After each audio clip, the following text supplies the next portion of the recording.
Jesus Christ is a central figure in Christianity. Believed by Christians to be the Son of God and the Savior of humanity.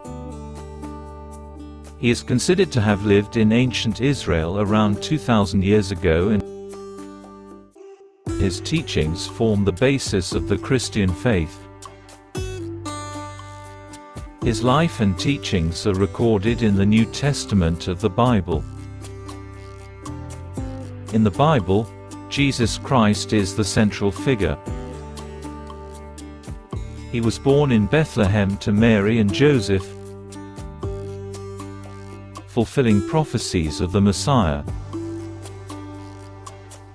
Jesus grew up in Nazareth and began his ministry around age 30, preaching love, forgiveness, and salvation.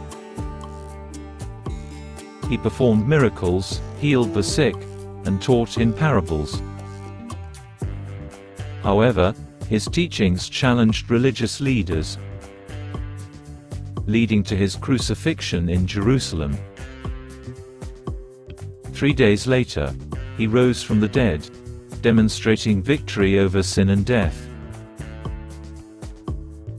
His followers spread his message, leading to the foundation of Christianity.